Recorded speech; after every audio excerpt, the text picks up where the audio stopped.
우리 20대 국회 퀴리 부인이라고 할 수 있고요. 과학기술인 출신의 우리 국회의원인데요. 과방위에서는 지금 간사로서 맹활약하고 있습니다.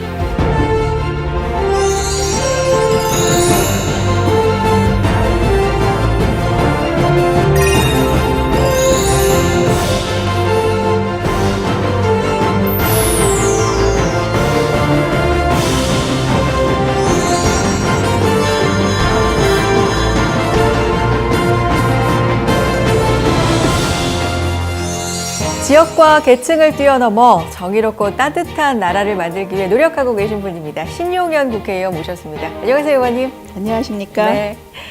저희가 오늘 의원님을 찾아뵌 이유는요. 노웅래 의원님께서 신용현 의원님을 칭찬해 주셨거든요. 네. 먼저 칭찬받으신 소감이 어떠세요? 칭찬받는 일은 언제나 기분 좋은 일인데 제가 평소에 존경하는 그런 노웅래 위원장님께서 칭찬해 주셨다 그러니까 정말 한 2배로 기분이 더 좋은 것 같아요. 네. 의원님, 칭찬 트로피입니다. 받아주세요. 네. 감사합니다. 네. 이거 받으니까 실감이 더 나네요. 아, 진짜요? 예, 감사합니다. 위원장님 칭찬해 주셔서 감사합니다. 더 열심히 하겠습니다. 신용현 의원님, 안녕하세요. 늘 감사하고 고마운 마음입니다. 일하는 성과내는 살아있는 과방위를 만들어주는데 잘 앞장섰던 우리 신용현 의원님 너무 감사드립니다.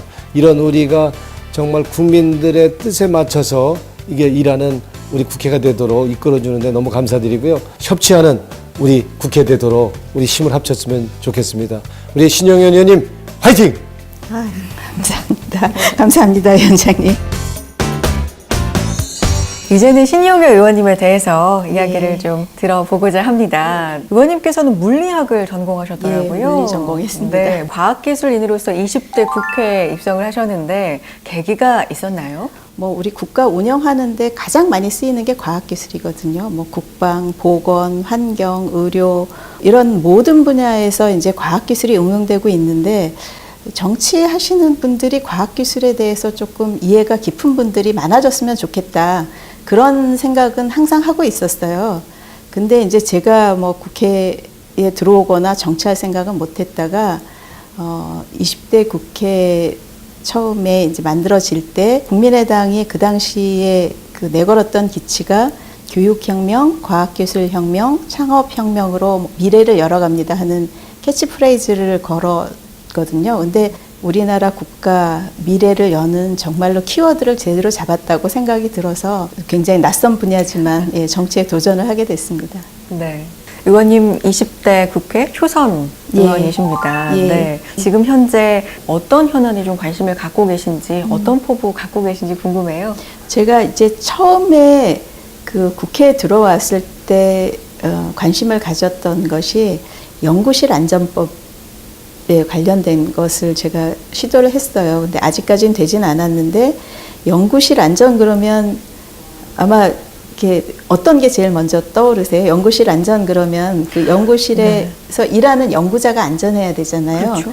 근데 이제 우리나라의 연구실 안전법은 그렇게 안 돼 있고 사람에 대한 얘기는 하나도 없습니다. 연구 자원, 물자 이런 거를 효율적으로 관리하는 것이 연구실 안전법의 목표예요. 사람이 하나도 안 들어가 있는 건 문제가 있다고 생각해서 그거를 이제 개정안을 내서 지금 계속 전면 개정안이라 좀 시간이 좀 걸리고 있고 그다음에 이제 학생연구원 이런 분들도 많이 이제 연구실에서 일을 하고 있는데 근로자로서도 보장을 못 받고 학생으로서도 안전 보장을 못 받고 이런 게 있기 때문에 사람이 우선되는 과학기술을 하기 위해서 연구실 안전법이라든지 다른 이제 연구자의 창의성 이런 거를 살려줄 수 있는 일들 이런 거를 하려고 생각하고 있습니다. 네.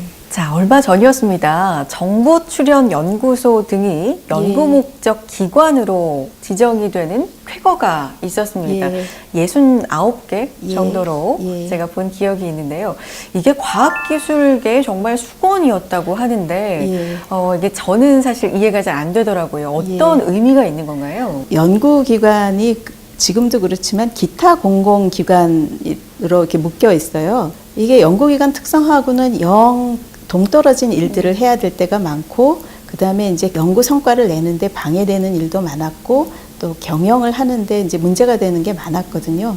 그래서 이제 그런 것들에 대한 문제 제기를 계속 하고 있었는데 이게 이제 18대, 19대 좀 잘 안 됐었고요. 20대 때도 뭐 기재부나 이런 데서 사실은 현장을 잘 모르시기 때문에 현재의 법으로도 뭐 충분히 그런 에러를 해소시켜 줄 수 있다고 이제 주장하시면서 네. 좀 잘 안 될 뻔 했는데 그래도 저희가 뭐 설득을 거쳐서 그래도 이번에는 연구 목적 기관을 별도로 지정을 해서 연구 현장의 자율성을 높이고 또 창의성을 발휘할 수 있는 그런 바탕을 만들었습니다. 네. 최근에 정말 이 예. 과학기술의 발전을 통해서라도 예. 우리 국민들이 해결하고 싶은 가장 큰 문제 중에 하나가 의원님 예. 미세먼지입니다. 예, 미세먼지 정말 심각해지고 있는데요. 그래서 예. 저감 조치가 예. 미세먼지가 심할 때마다 또 예. 행해지기도 합니다. 예. 네. 예. 의원님께서도 이 미세먼지 조치에 대해서 굉장히 많은 관심을 갖고 계시고 토론회도 예. 개최하시고 계신 걸로 알고 있는데요. 예. 네. 제가 국회에 들어와서 제일 첫 번째로 했던 토론회가 미세먼지에 관련된 것이었고요. 지금 국회에서 논의되고 있는 미세먼지를 국가 재난으로 지정을 해서 관리를 해야 된다 하는 법안도 제가 제일 먼저 냈습니다. 2017년 4월에 냈고요. 미세먼지가 심각해지면 막 반짝 그 관심이 높아지고 그다음에 그거에 대한 이렇게 대증요법이죠. 뭐 마스크 쓰라든지 뭐 자동차 운행을 못하게 한다든지 이런 일만 했지 사실은 그 근원적인 문제 해결하는 것, 과학기술을 가지고 아예 배출이 덜 되게 한다든지 뭐 배출됐던 거를 적극적으로 없애는 기술을 보급한다든지 그다음에 뭐 중국하고 같이 연구를 해서 그 중국에서 오는 그 미세먼지나 황사를 줄일 수 있는 방법을 적극적으로 찾는다든지 뭐 이런 일들이 이루어지지가 않았어요. 3년 전이나 지금이나 정부 측의 얘기가 너무나 똑같다는 게 사실은 좀 화도 나고 그리고 이제 한편으로는 기대를 하는 게 이제 국가 재난으로 지정을 하게 되면 국가가 그거를 제대로 관리할 책임이 있기 때문에 조금은 나아지지 않을까, 근원적인 처방이 나올 수 있지 않을까 생각을 합니다. 의원님 이제 예. 다음 칭찬 주인공을 예. 소개를 해 주실 차례입니다. 예. 어떤 분이신지 좀 소개를 해 주세요. 굉장히 아름다운 분입니다. 외모가요? 외모도 물론 아름답고요.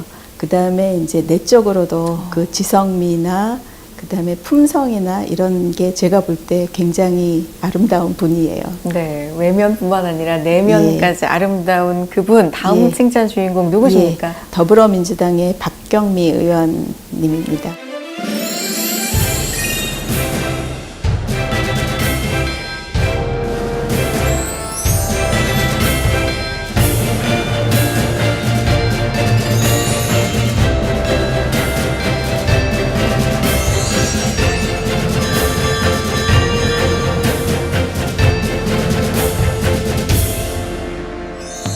박경미 의원님, 저희 만난 지가 벌써 3년이 넘었네요. 제가 오늘 칭찬드리고 싶은 거는 교육 개혁에 대한 박경미 의원님의 열정입니다. 4차 산업혁명 시대에 제일 중요한 것, 교육 개혁인 것 저도 공감하고요. 그 교육 개혁을 위해서 노력하시는 박경미 의원님을 칭찬합니다. 박경미 의원님, 파이팅!